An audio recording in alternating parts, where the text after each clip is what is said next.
Power Motion Picnic Hour. Sometimes a special guest. Say your name, special guest. Jeff Colt. This is the Power Motion Picnic Hour. Hello, everyone, and welcome to another edition of the Power Motion Picnic Hour. As always, I'm your host, Dave, and as always, alongside me is... Trevor. Oh, Trevor, what's going on? How are you? I'm doing well, Dave. Oh, good. How are you doing? I'm doing good. I'm sitting down, which is I haven't done since maybe our first or second podcast episode. I've recorded most of these in a standing position, but as I mentioned later in this episode, in the interview portion, I moved and I'm podcasting from a new podcast studio. So I'm trying to figure out my new setup. Yeah. Is it comfortable so far? Well, yeah, I got a nice, comfortable chair. Yeah. Yeah, we'll see. I guess we'll see when we edit this bad boy together. If it all worked. It worked. Well, I think we certainly had a very nice conversation with a great new special guest.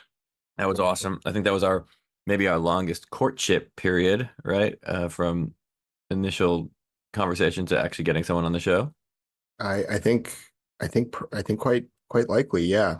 A lot of times the outreach goes pretty quickly, little outbound mailbag to a possible special guest. They respond, then we sort of do the episode. But yeah, just the darndest thing. Couldn't line up schedules for months. But that's good too. It's good to know that, you can be hoping to get someone on for a long time and it finally works out. So it was a great talk this week. And then it also, it gives us hope for other people we've been considering having on, like Evans Chibet or Barack Obama, Zdeno Chara. Yeah. Other people we've considered having on, but it just hasn't happened yet for whatever reason. Yeah. Reasons unbeknownst to us. But yeah, so I don't know. Did you want to start off with any quick updates? I've got a little bit of race reporting I could do, or we could go right to the interview. I don't know. Let's I don't know. Let's go to the interview, and then we have so much to catch up on that we'll put that all at the back end, I figure.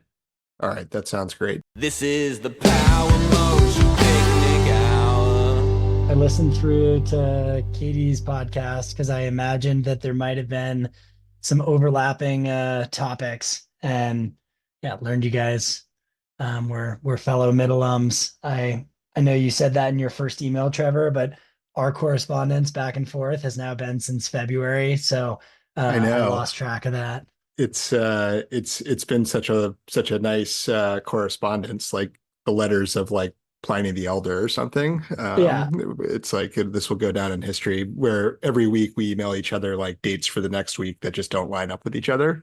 Yep. Yeah. Oh, we made it happen. We're here. That description, it sounds like it could be for like any part of my life, not just this podcast. Trying to plan for things that it not working, and well, how's your September next year? Yeah, that's real. I was just chatting about that with a friend of trying to get a trip together to go down to Salida, California or Colorado. Mm-hmm. Salida is like a really sweet river town. They've got an awesome like river surf wave and just like some cool trails, cool biking, really good like general scene. And I was like, we should make a trip down this summer. And then I thought through it with like some weddings and stuff. And I was like, you know what? Maybe we should try to make a trip down next summer. Oh, yeah. I mean, you're like what, like 32 years old? 33, yeah. Oh, 30. Yeah. Thick of it. That is like the biggest year for weddings, I think. It's crazy. Last year we were invited to 18 and we went to 11. Wow. This year we are getting married. So I think we're only going to like 4. But we got our own to deal with. Wow. Yeah, I think foolish. I think the summer I was 33, I might have been in 4 wedding parties just that summer alone. And it was like, the amount of toasts I had to write. It's ridiculous. It's kind of like podcasting. After a certain amount of them, you can just sort of shoot from the hip. It becomes pretty natural. Yeah, one of those I was asked to write a custom song for. Oh wow, nice! And I did. Are you in music, Dave? Yeah. I play music, and nice. and Trevor and I actually used to play music together. We were even in a band together back in our Middlebury days. We were. Oh, very cool. I had a couple little music gigs going on through college. Yeah. Oh, nice. But do not play anything anymore. That's okay. What's your main instrument? In college, I was either doing vocals or mandolin. Oh, cool. Oh, cool. Yeah, I was part of a couple different like kind of improv jazz freestyle rap uh like drum and bass exploratory Oh, Well, wow. projects, which were fun. That sounds crazy. Yeah, we started out as a bluegrass band, so we had a mandolin player too, and then we realized it's really hard to play bluegrass. Like it's like you have to be really tight and pretty technical. Super tight. Yeah. Yeah. So we just went a little bit in the other direction. We decided to just open up the sound a bit. Go toward the punk side. yeah, They that's weave back and forth, Sort of you punk know? jam, sort of like Yeah, punk jam jam. Yeah. with less technical proficiency, Yeah. perhaps than some. yeah. I wasn't in the original bluegrass phase of the band, but they brought me in when it was time to get less bluegrass. Yeah, Nice. yeah. But That's awesome. before we forget, so as you probably heard on Katie's episode, we always like to start, or at least at some point early in the interview, ask our special guests just to, if you could say your name and if you'd like a little bit about yourself. Yeah. My name's Jeff Colt. I grew up in New Hampshire, running and skiing pretty much since I was a little kid. Always loved those two things and always sought out like, oh, the perfect life would be a balance of, skiing professionally and running professionally. I went to school in Vermont, returned to the White Mountains in New Hampshire to work in the AMC huts and balanced ski patrolling in Vermont with working in the hut systems in the summer. And in 2016, I packed up my bags, left New England, moved to Colorado, and started working more directly in the ski industry and seeking out a career as a professional trail and ultra marathon runner. That's amazing. It's a lot like my background from New Hampshire, except for skiing and running a lot less like with a lot less skill than you do. But having fun. The joy is where it's at. I Yeah, feel yeah. like I still feel a strong connection to skiers and just generally like the Northeast because I feel like folks who are getting after it and skiing a bunch in New England like are actually excited to go ski in the rain. And I remember like skiing with a bucket hat under my helmet so it would like drip the water over my goggles and Yeah, yeah. like See, it's that's we're so spoiled in Colorado. It's like, ooh, it's only There's gonna get up to something 25 today, huh? I'd say Like, there's sit something this one out. charming, something slightly charming about the East Coast, except for when there's just like not snow at all. Like this last Yeah. winter was just really bad. Yeah. I didn't My even make it final out. my final winter patrolling in Vermont was 2015, 2016, and there was like a total snowfall of 40 inches or something like that all winter. And as the assistant director of a ski patrol, I somehow managed to watch like 95 episodes of Buffy the Vampire Slayer that season because like no one came to the mountain. There were certain days we closed down by 11 because no one Oh had shown up. man, We were just like, all right, that's this is a little rough. grim, but I found a spirit animal in Buffy and she's pretty badass. So Do you call back to that sometimes in the dark moments of your long runs? sometimes, yeah, I think Buffy's a pretty good allegory for just like we are all superheroes and we all have a super strength, but it's not like I am a superhero. And the we is really important. Like you need this like connection and kind of like shared um yeah, shared headspace, shared goal. I lean on my community a ton during those long runs and like certainly think back like the thesis statement of Buffy was kind of that, I everyone has the superpower, you just got to tap into it. love that. I never saw Buffy. Well, I saw the original film, which Yeah. I think the tag of that was let's create a vehicle for Luke Perry because this guy's Yeah. got star power. But then when the show came out, I thought it didn't have like the original cast. So I was like, what is this? Yeah. Turns But out the show is somewhat of a masterpiece. yeah, the show's uh much more enduring and much more popular. yeah, it's like 150 episodes, which is pretty enduring, as you said. But yeah, Wow. Also, Yeah. also hilariously awesome. We were originally modeling our podcast, at least the season lengths and episode numbers, off of Twin Peaks, but I think we're Nice. almost out of episodes, so we might need to switch to the Buffy system for season 4, maybe. Buffy was really key too, and I don't want to nerd out too much on Buffy with you Uh, guys, but they started a spin-off show so they could continue developing the storyline and the narrative in an entire different series. So, that's Wow. you can, Angel, right? yeah, Angel. Yeah, Yeah, you can always do that. that's a good Well, call. you may be number three in third place of Middlebury guests to make it on the podcast, after popular runner Jim Pergolizzi and Katie Scheid, but I think you've by far brought the most Buffy knowledge, probably of any special guest yet. Nice. Yeah, that is both unsurprising and also really gratifying. Oh, that's excellent. Great to hear. Yeah, So, oh, yeah. go ahead, No, Dave. no, it's a good feeling to hand out an award so early in the episode. That's all. I was gonna say something that was not real. Was it related to Buffy? No, I mean what I was gonna say, I did say about the Oh, the award. oh, excellent.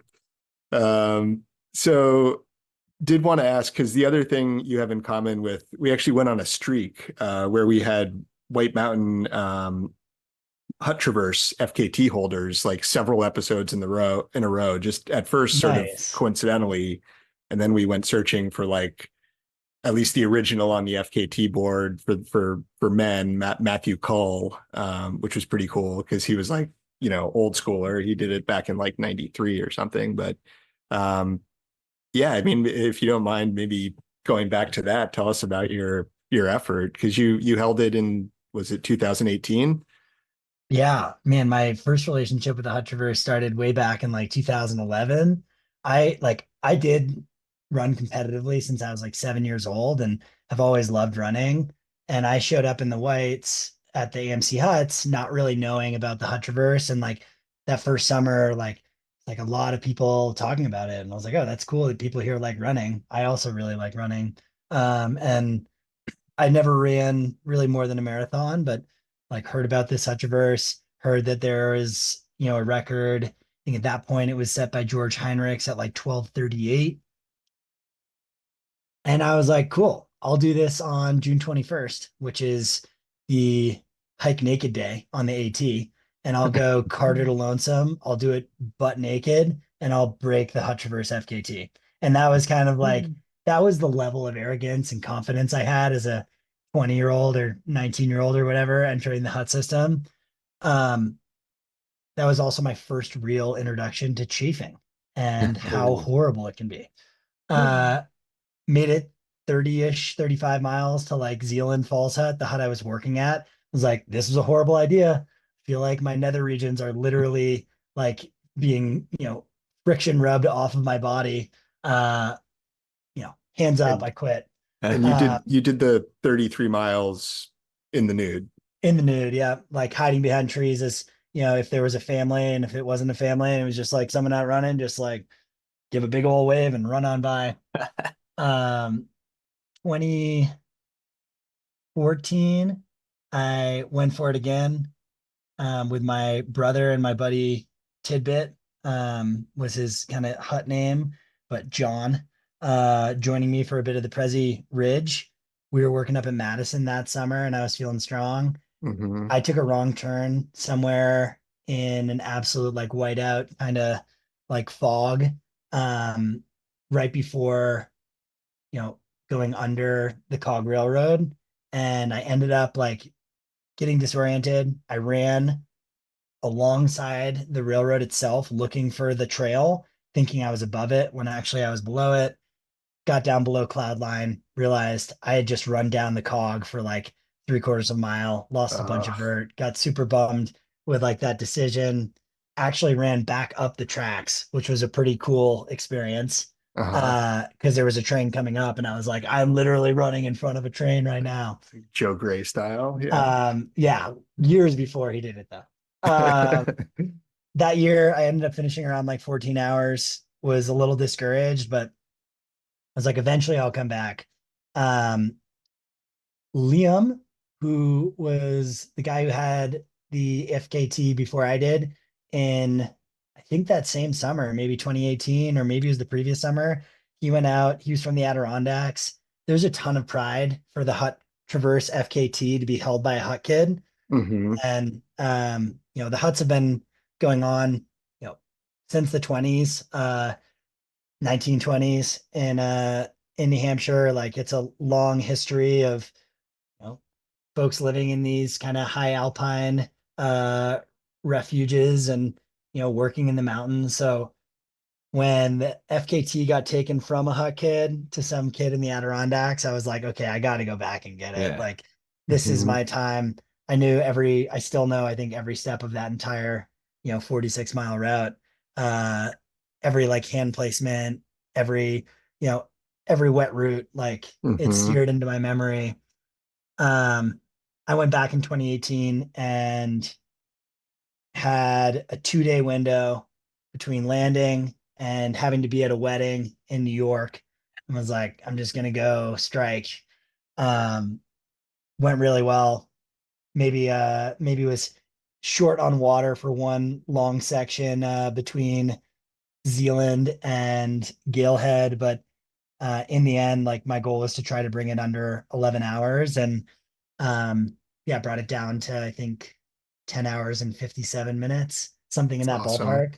Nice. Um, and then subsequently, like, my friend Jordan Fields reached out and was like, hey, I want to go for the Hut Traverse record. And I was like, yes, like, I think got a little less proprietary of the AMC Hut thing, and a little just Mm-hmm. more stoked on people giving that route the attention it deserves, because it is very cool.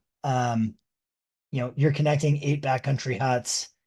All of those huts offer running water.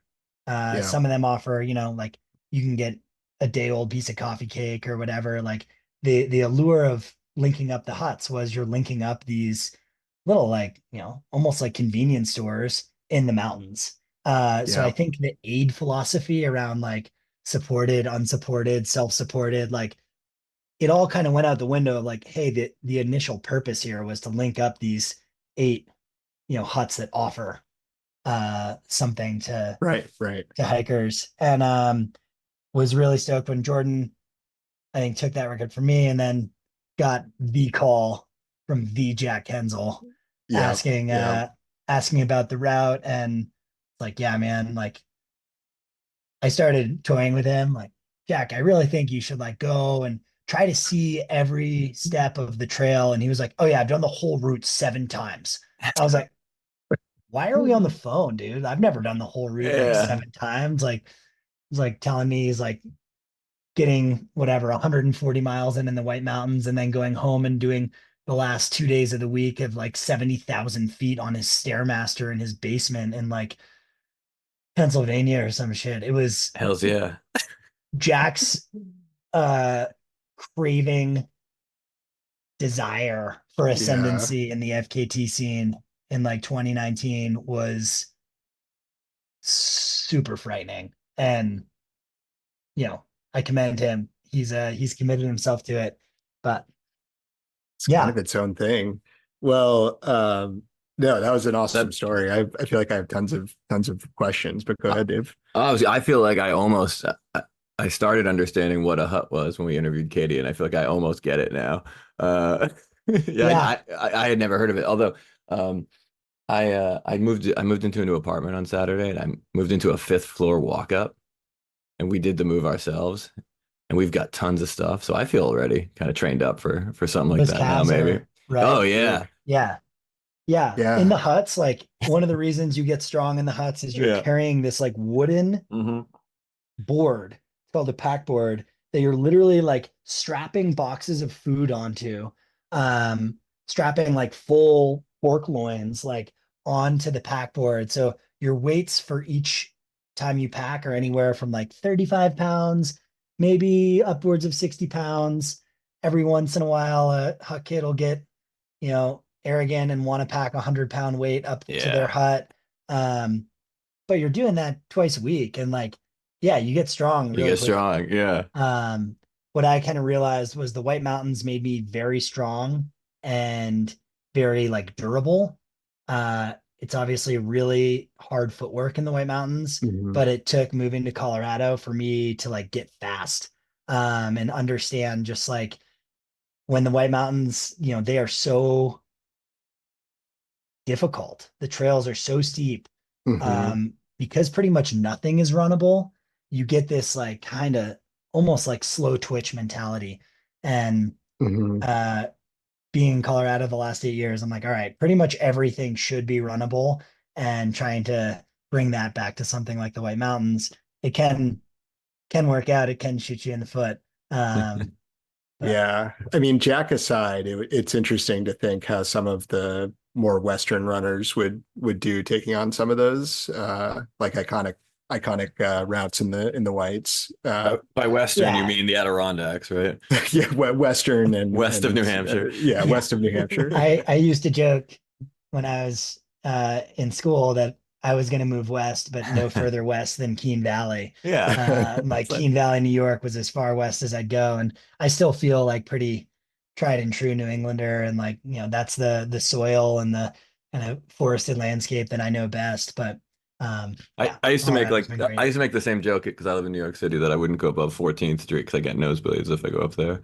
Yeah, But I there you go. then one day I did actually move to 22nd Street, so so then I was up there every day. Yeah, I think like at the end of the day, Killian is kind of like the best at everything. So I think if Killian were to go to the Yeah, White Mountains, yeah. he would just shred it to pieces in a real way. Like Jack is obviously very good also. Hmm.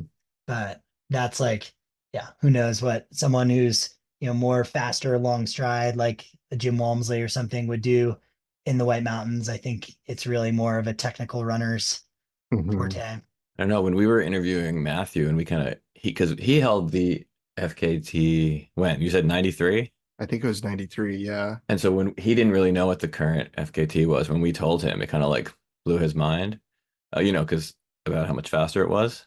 Yeah. And but who I think maybe that could have motivated him, and he could be training right now to get to get back out there and try to win it back. Just wouldn't surprise me. That's all I'm saying.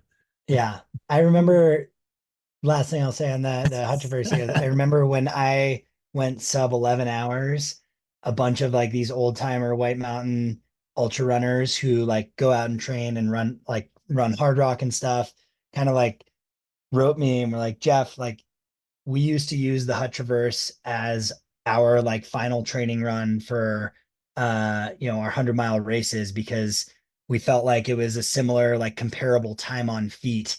You'd be out there for 16 to like 18 or 19 Hmm. hours, and taking it under 11 hours like properly put it out of reach of like 100-mile simulation zone. Like this is a big step, and for the next subsequent 2 years to see it drop by another half hour kind of each time and now Hmm. be under 10 hours, like, you know, that's moving over 4 miles an hour through the White Mountains, which is super challenging to do.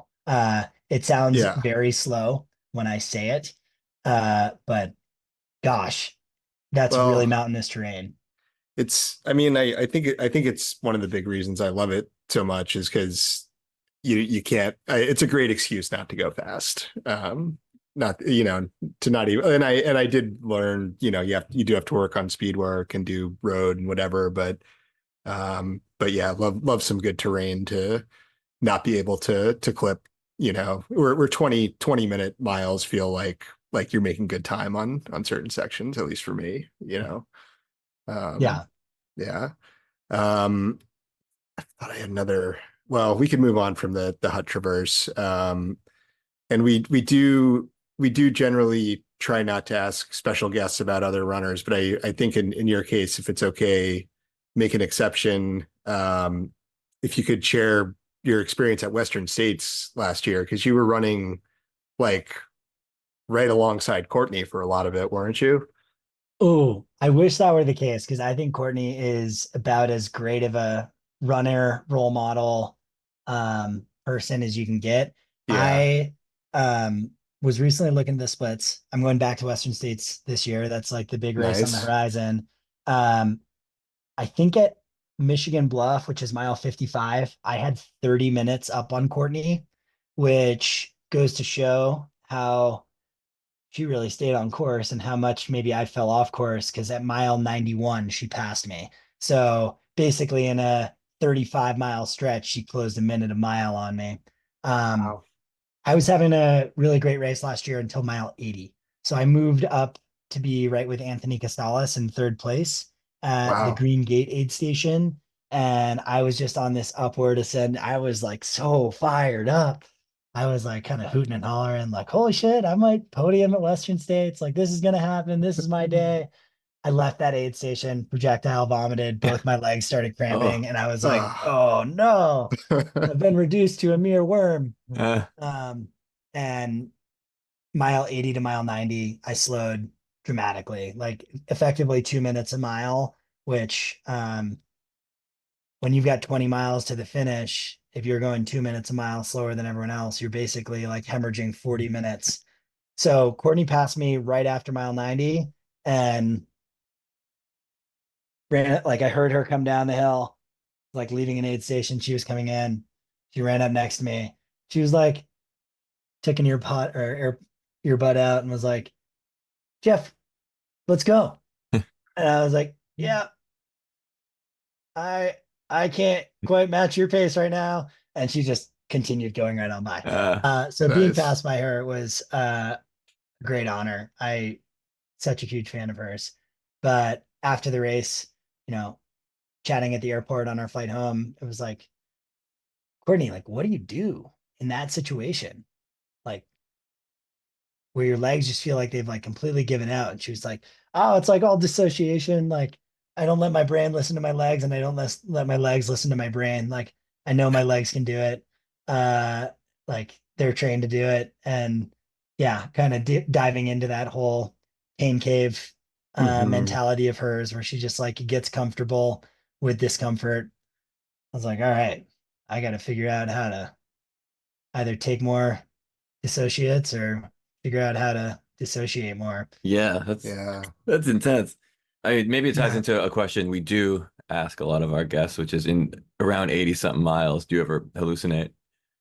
I did not at Western States. Yeah. At UTMB, I had some pretty weird hallucinations.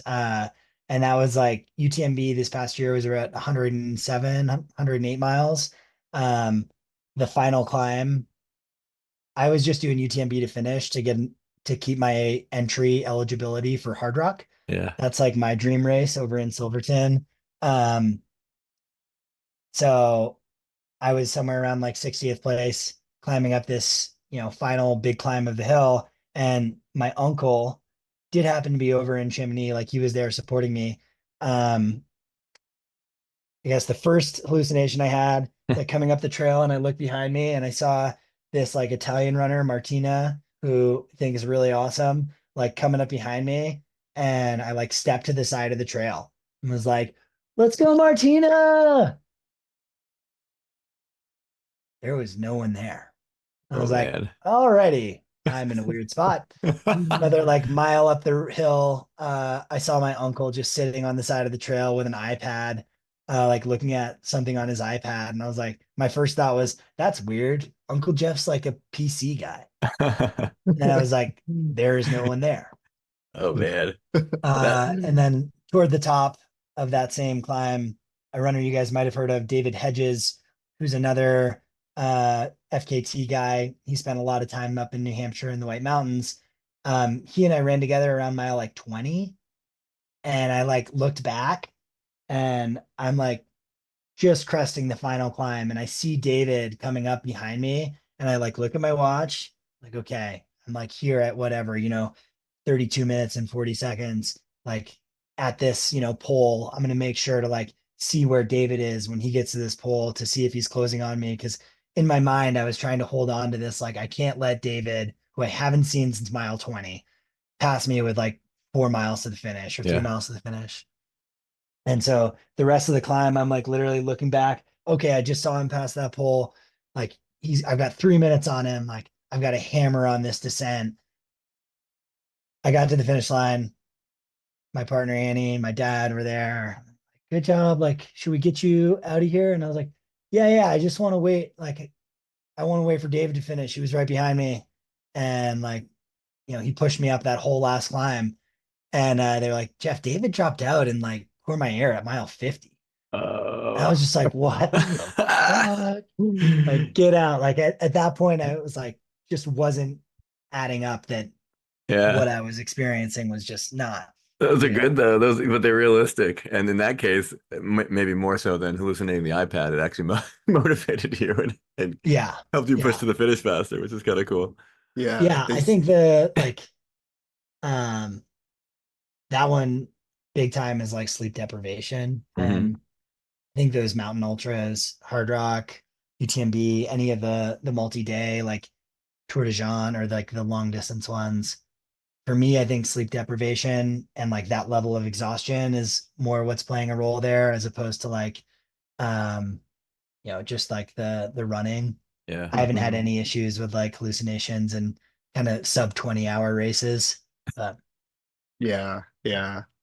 That's wild. I mean, what you described is very like very specific and very vivid. It seems like these hallucinations. They're not like it wasn't like, oh, that's a horse. Yeah. yeah, It was like, yeah, You didn't see an owl. yeah, yeah, yeah. yeah. Um, That's usually what I think of because that's the first hallucination we had described on this podcast. nice. Right? That's Yeah. what, yeah. Popular runner Jim Pergolizzi hallucinated. Well, he's not sure actually. They might have been, he was alone at night. Could have been a real owl. Tough to say. Yeah. Yeah. He said it was like one of the coolest experiences of his life, and he like ran behind it for a little bit, and then it like flew off. So it either happened or it didn't. We just don't Yeah. know. Yeah. There's I'd no like to way. think it did. You You think it pref did? I'd like to think that it did happen. Yeah. He'll be glad to hear that. I think we can tell Yeah. him we got confirmation at Yeah. last. We should ask our listeners on Instagram maybe to vote whether they think the owl was real or not. Well, we got one vote for yes. Yeah. I'm voting yay Okay. on the I'll owl write that one front. down. I'll enter that one in to the final tally. All right, But perfect. but yeah, we need to crowdsource our expertise as I like to do about anything on this podcast. Yeah. We probably should have mentioned Dave is less of a trail runner. As you mentioned, he sort of learned about the huts in our conversation with Katie. So we were thinking about doing this is a constant sort of recurring theme of trying to get Dave up into the whites to do like an iconic route of some sort. And I guess we're looking for something, any suggestions in like we're thinking like 20-mile range to start. Yeah. There's a lot. Gosh, there are so many wonderful routes you can do in the 20-mile range. I think like you could also do a couple of shorter ones. Yeah. Dave, I feel like doing up falling waters across like the classic Franconia Ridge, up falling Mm-hmm. waters across Franconia Ridge and down Old Bridle Path. That is like the route that every Quebecois like, travels to New Hampshire to come do. It's super popular. Okay. So maybe hit it midweek, but that gives you a really good taste for like the like kind of extreme degree of the trails, how epic the views can be, and like, wait, we're running over this terrain? Like this is like kind of nonsense. Um, that's only gonna be what, maybe maybe 10 or 11 miles. Okay. It's probably like 11, 12, 11 or 14 if 12. you Yeah. like loop it back. Yeah. Probably pretty similar to my move this past weekend in There you go. total Oh, that's distance and great. vert. Yeah. Yeah. Invert, Total yeah. distance invert. I think like if you can get into the Pemi wilderness, like going up Kerrigan and back would be really cool just because it gives you a good perspective of like this, where it sits in the range. Um, Going to the east, like Eastern White Mountains, kind of in the Wildcats range. Huh. Mhm. Uh, Mount Hale. Yeah, I think that's the loop. You start on Imp Trail, you go up Mount Hale, you come over Carter Dome, come down the Carter Mariah Trail, and you can kind of loop it back. Mhm. That is super special for just like seeing the whole Prezi range really up close and personal.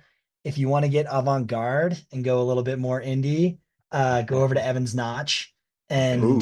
and the Bald Faces route on Evans Notch, I think are best bang for your buck. It's only going to be like in kind of the 14, 15 mile range, but granite domes, you're like running almost all above tree line and you're looking at like the presidentials in a dramatic way. Also some great swimming holes.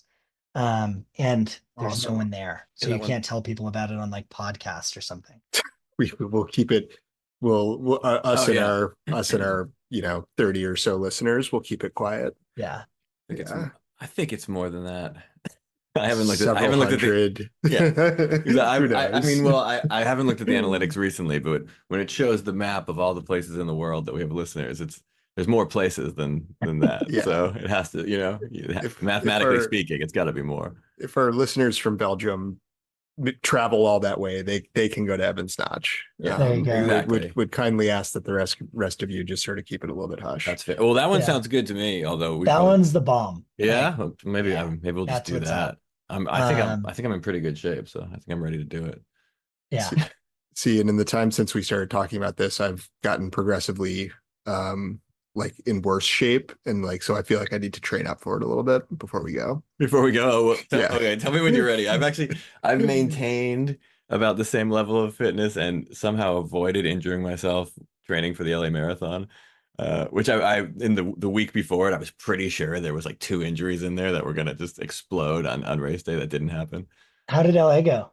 Well, it went well for me. I had a really good Nice. time, and I PR'd and didn't get destroyed by the hills, which is what I was worried about. But as I like to talk about every week on this podcast, I just ran a lot in Central Park, which has nice hills. So I was Yeah, like there you go. totally ready for it. Yeah, which was cool. That was a good feeling to see other people hit the hills and slow down. And I was like, nope, this is cool. Yeah. That was, yeah, very fun. I feel like you're pretty well conditioned for this type of running. Other I than don't just know. kind of getting used to the terrain a little bit, because you do a lot of uphill type stuff too. Yeah, and a lot of carrying boxes up 5 flights of stairs.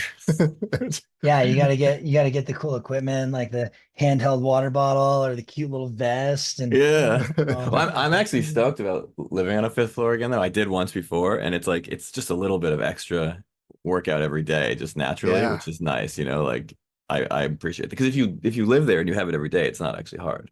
yeah. Um, but anyway, we're getting a little low on time, so we got to make sure we get every important question. And I did want to ask Jeff, where was your what mountain in New Hampshire did you first ski on? So I grew up skiing on Whaleback. Ah, Whaleback right off of Interstate 89 there. Mhm. Between there, the sure. Dartmouth Skiway Oh, and nice. Storrs Hill. Storrs Hill is a 200-foot peak with just a pommel lift. But Storrs Hill and Whaleback offer night skiing. So Nice. my childhood was like pretty hectic on the ski training front.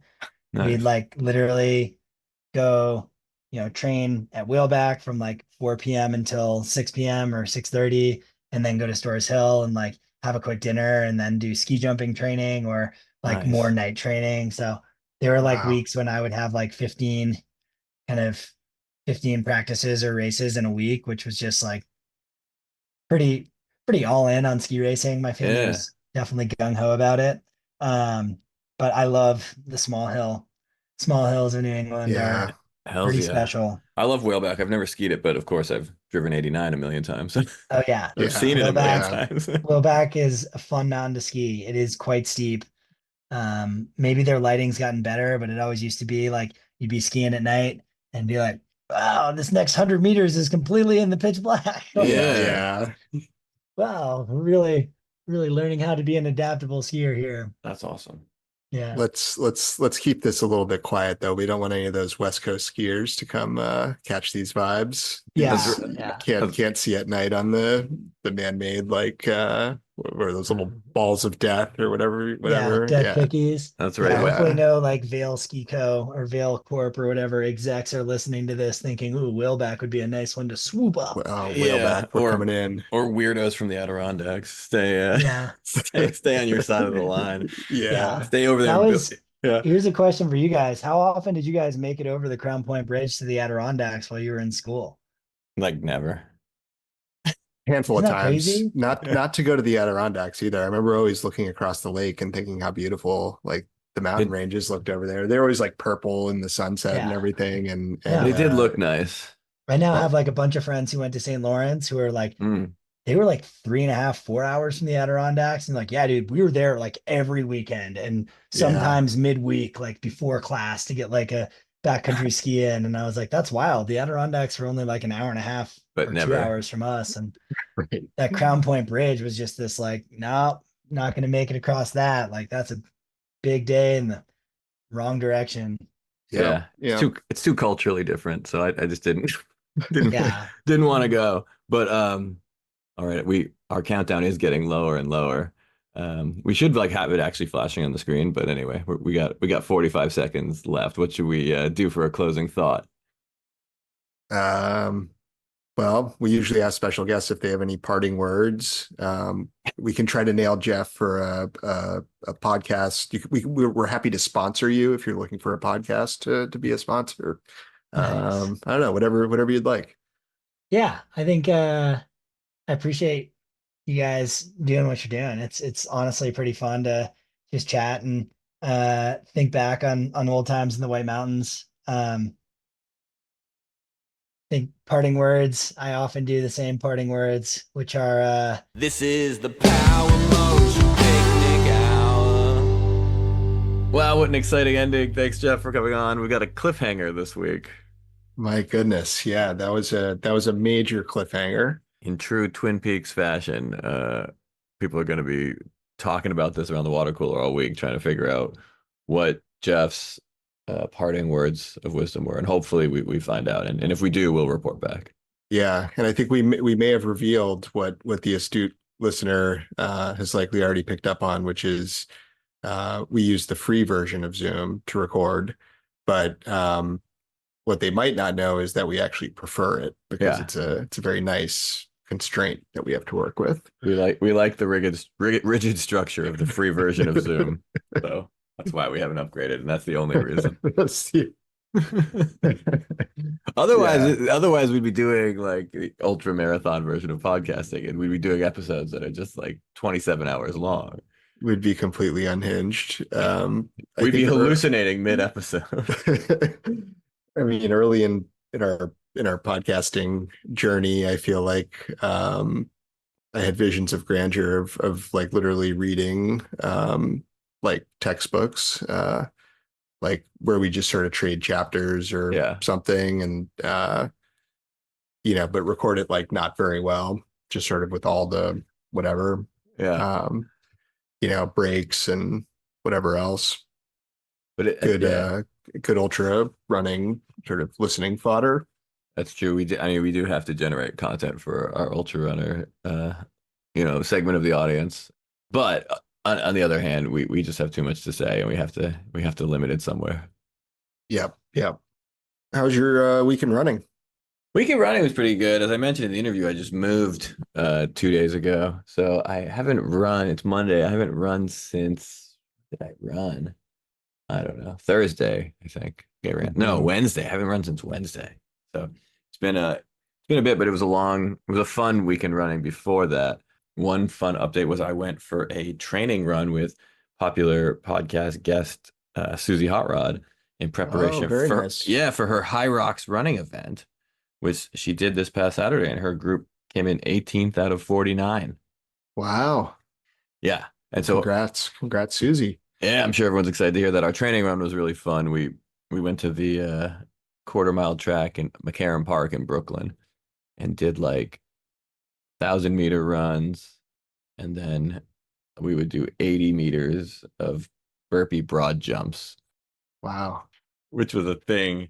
I don't do that. That's like a thing. That's like a CrossFit thing, burpees, right? Yeah, I don't know. I don't know much about CrossFit, but yeah, that sounds like it. It reminded me of being in like football when I was a kid doing foot fires. Do you guys do that? Yeah. It reminded me of that, except it was harder because we had to do 80 meters of broad jumps in between each one. Yeah. Well, I think this is really exciting news, though, for the listener to catch up on Susie and find that she's now running. She's running. Yep. I mean, we were trying. While we were doing the running portion of these, we were of the training. We would like talk strategy, about what we thought might be Nice. a good approach. And then when we would do the burpee broad jumps, I would just try to keep up with her as she slowly pulled away, because she was pretty conditioned for it. And this is the first time I've ever done that. And she's a great Yeah. athlete. She's a better athlete than me as well. But also, the combination of genetics and training really sealed the deal for Yeah. her on that one. Well, at least we can attribute her running success not to, her high school athletics or, professional athletic career, decades long, or vigorous specific training for this event itself, but rather, to our podcast, Power Motion Yeah. Picnic Hour itself. I think we can take that credit. I'm cool with that. And yeah, and that was fun. It was fun to mix things up. I had actually done a 5 mile run earlier in the day as well. So I had a nice big running day. It was pretty fun. Nice. Yeah. How about you? How's your weekend running been? Have you gotten back out there a little bit more? Have you done your new pledge? I did get out. I got out early this morning, Mm. which was nice, and I got out over the weekend. It's been a variable week in running. It's been up and down trying to get started. So no, I haven't gotten back to consistency. It's been just up and down, but I'm on the upswing now. Motivated to try to train for something. And maybe this is the one that you could come along for, or it might be a little bit too close to the marathon, but probably in August, shoot for something in the whites. Okay, well, I'll shoot to join. And if I can, I Awesome. will. Yeah. Okay, good. Stay tuned. Two I mean, cliffhangers here, dear listener. I'm intrigued by Evan's Notch because I think for you, this was all like probably a lot of names of mountains that you may not have been super familiar with. I had no idea what we were talking about much of the time during that interview. And that's why I had to bring it back to skiing at some point so we could talk about mountains that I was familiar with. Yeah, yeah. But Evan's Notch, yeah, that I think I knew and had some idea of had either sort of done or at least I'm aware of sort of the layout of most of what he was talking about. And but that I can't picture that one. So Maybe we'll do it. Sounds cool. I think we should do it. It sounds fun. We can invite Evans Chibet along as well. He might think that's fun. Yeah. Get out there. Make it an Evans double. All right, cool. Second cliffhanger of the episode. I like that. We have a lot of business this episode. So I know a lot of listeners who get excited about our infrequent entries into the Power Motion Picnic Hour book club probably are clutching their copies of The Loneliness of the Long Distance Runner. Did you read it? Did you read it?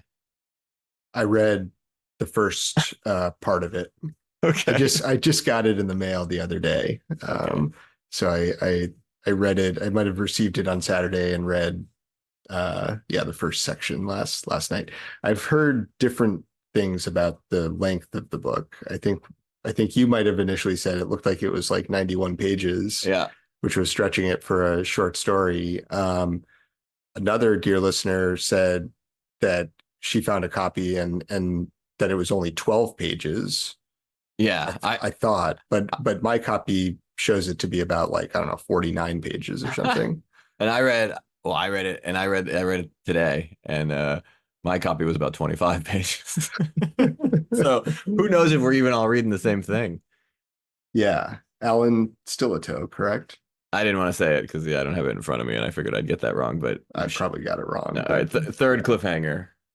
Yeah. Yeah, was that correct? A lot to correct next episode, and that's exciting. Great story. How'd you like the first part of it? Well, happy to share some initial reflections, or we can defer book club to next week. Give everyone a bit more time. Let's defer to next week. We got more to talk about. We got you want to do race recap? Yeah, I'll crank through sort of just a quick hot race recap. This was from a few weeks back now, but for listeners who didn't look it up, the Emerson race outside of Concord, New Hampshire, I think that was flagged.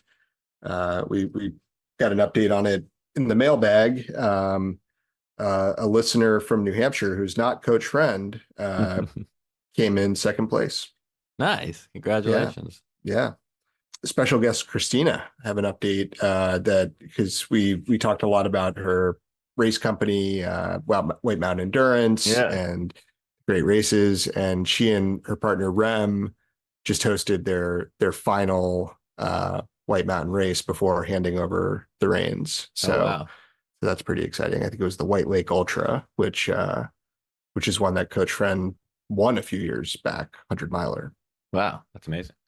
So a nice one to go out on. And then just this past weekend, they had the first White Mountain Endurance under, I think, sort of the new leadership, Mount Chikora, and not much to report. I was gonna say, results? Do we know how that went? Was the transition smooth or?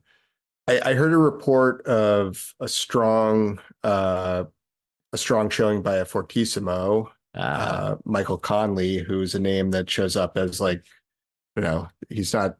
I don't think he's on like the FKT boards, but he like owns a lot of like iconic like Strava segments, like nice. like big ones, like like full mountain descents and stuff like that in the whites. So he's sweet. Like a Fortissimo downhill specialist. I think placed top 3 or 5 maybe.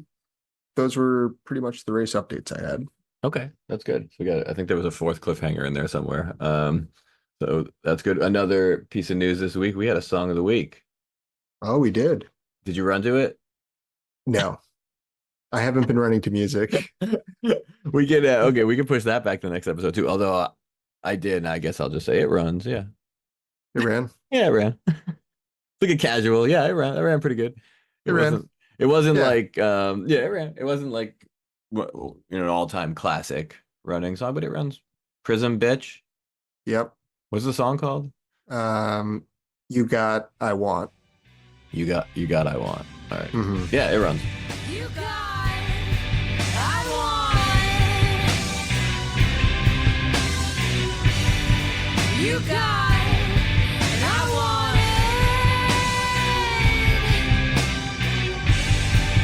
it. Yeah. I think an exciting mailbag is actually made contact with members of the band Prison Bitch and learned that they all run. They all run a bit. They all run. I did enjoy their photos of them in Adidas tracksuits. So yeah, which made me think these might be runners.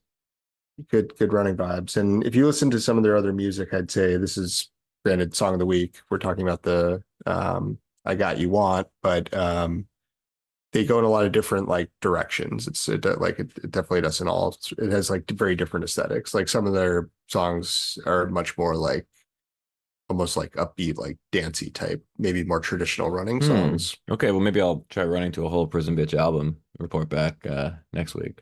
Yeah. Any other notes on the song? No. No, I liked it though. I enjoyed the song and I thought it ran. I didn't zero in on the words, so maybe I missed something. I usually do, but I didn't this time.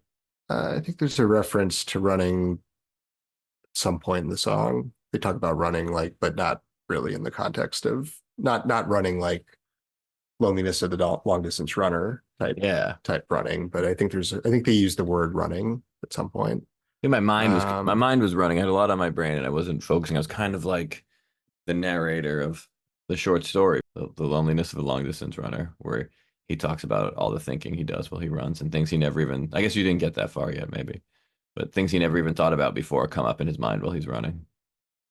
I think I did pick up on that. I think he might have referenced that in the parts I've read. Pretty great running story. I was pretty impressed with it. I liked it a lot. I'll probably reread it at some point, but when I'm not under pressure to get it finished before a scheduled podcast episode. when nobody else has finished it yet. Yeah. I rushed and well, I we'll see. We'll hear from the listeners how many people actually finished reading it. Yeah, I might have just disappointed a bunch of listeners, but I only had a day. Didn't work out. I'll finish it by next time. Yeah. Heard quite a bit from listener Dan from Vermont over the past week in running.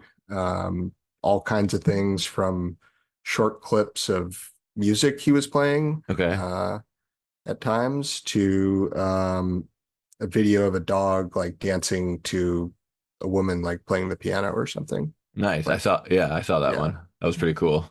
That was pretty cool. I enjoyed that. I guess we should share it so people can see it. I had a good laugh at that one. Yeah. So thanks, listener Dan. Yeah. Thanks, listener Dan. And I guess that's all the news. I think we choppered through it pretty quick, right? I think that's right. All right. Well, stay tuned. Next week, we're going to try to resolve all 4 of these cliffhangers. We're going to follow up on the Power Motion Picnic Hour book club, and maybe talk about Prison Bitch some more if I can remember to run to a whole album. And I think I'll try to do the same. Yeah, and I think we have another special guest. So it's a lot of exciting stuff coming up in the Power Motion Picnic Hour extended universe. Yeah. And until next time. Onward.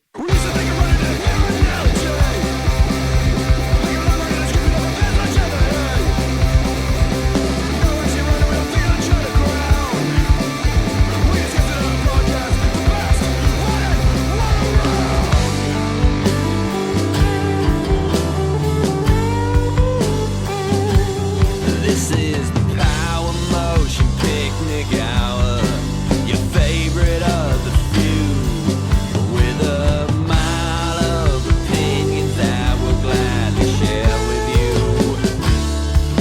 This is the Power Motion Picnic Hour, you deserve nothing less. The Power Motion Picnic Hour, sometimes with special guests. Say your name, special guest. Jeff Colt. This is the Power Motion